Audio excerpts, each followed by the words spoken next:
Now, I think it's pretty safe to say that by far, one of the big exciting elements of The Rise of Skywalker has all to do with Rey's identity / lineage, and how that's really going to be utilized by Disney and Lucasfilm in this particular film.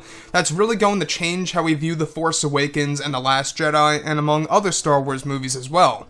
This is Mike Zero. Make sure to subscribe if you're new to the channel for future Star Wars content.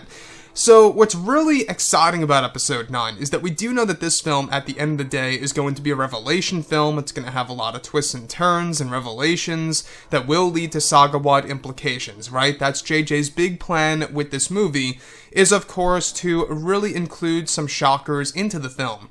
Now, on top of all of this, these past couple of weeks or so, we've been learning a whole lot more about this film, and when it all comes down to one of the big plans by Disney, Lucasfilm, George Lucas, and JJ, this is where things begin to get very intense for the character of Rey and her identity. Now, specifically, it's described that during the rewrites of the film for the months of November and December of 2018 is when George Lucas and J.J. Abrams were adjusting the film's second and third acts that would involve the character of Rey, mainly in her identity reveal. It's explained that Rey's real name is described to be attached to two main characters connected to the originals and the prequels, and that Rey will have two identity reveals in the film that was created by George Lucas and J.J. Abrams. It's explained, and of course, that George Lucas came up with one of the identity reveals while J.J. came up with the other, where additionally it's said that Rey's brand new powers in the film that will be demonstrated by Disney and Lucasfilm will have to do with her identity reveal, that the revelation is said to change how fans view the films of Revenge of the Sith and Return of the Jedi. Additionally, it's explained that there are two characters that will unveil Rey's identity, one of which is said to be Kylo Ren in the second act of the film, where Palpatine is said to unveil something vital about Rey's lineage in the third act. It's explained that Rey's new identity in the film took roughly 2 months to write and get done correctly during the rewrites that were planned for reshoots in early 2019. Rey's new name is also said to be used on the upcoming merchandise. We're talking about toys, relics, you name it, for 2020 in January and February of next year, and that the main purpose of her identity reveal is to justify her powers. Rey's identity is said to actually be a part of George's original idea for Episode 7 that was previously denied. So let's go over a couple of parts about this. Now, the thing about Rey's identity, I think, is really important in The Rise of Skywalker, of course, is that how it's going to agree with the majority of Star Wars fans, right? If it's going to be a reveal that's going to create a divide, that's not what I think Disney and Lucasfilm wants right now, because we already got the backlash with The Last Jedi.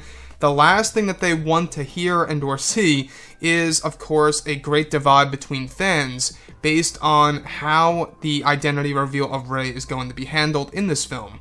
So I want to go over how there are two identity reveals in The Rise of Skywalker. There are said to be two big reveals related to Rey's bloodline in this movie, one of which is said to be based in the second act of the film, and of course another reveal in the third act. So she is basically connected to two known bloodlines in the Skywalker saga. Now, to me, from the leaks that we've been going over, it most likely points toward the Skywalkers and, of course, the Palpatine bloodline. And it does make a lot of sense because we do know that Daisy Ridley was trained in certain ways for this movie to mimic Palpatine's moves from Revenge of the Sith when he was fighting Mace Windu, and how that was also somewhat done in The Force Awakens, so you can really see the little hints that are being dropped. And let's not forget about hearing Palpatine scream in the background in The Last Jedi official trailer, where she ignites the Skywalker saber on Ahch-To. You can actually hear it if you boost up the volume. So, one thing about this as well is that, of course, this took 2 months to get done correctly throughout November and December of 2018. That, of course, is when a lot of rewrites were taking place, and it's one of the main reasons as to why we did not get the Rise of Skywalker trailer and or teaser back, of course, in December of 2018, right around Christmas. You guys may recall that they were trying to release it around Christmas, and then they ultimately delayed it until April. So that all had to do with the rewrites and the reshoots that took place. Now, with that being said, the fact that they are going to use her new identity on upcoming merchandise of course, 2020 So 2020, by that point in time, most people have seen this movie anyway, so it makes sense as to why they would only print her real name on merchandise next year in January and February, which ain't that far away if you think about it, right? We only got 2 months and change until the release of this movie. It's crazy, I know, right?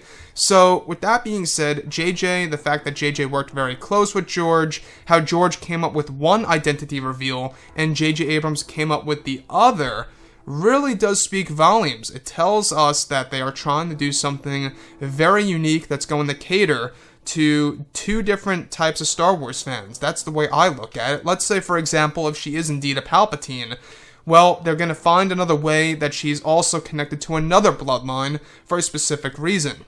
Anyways, guys, drop a comment below. Let me know what you think about all this in the comments. And if you guys did enjoy the content for today, do make sure to drop a thumbs up on this video to support the channel. I thank you all so very much for the kind support, and I'll catch you guys next time.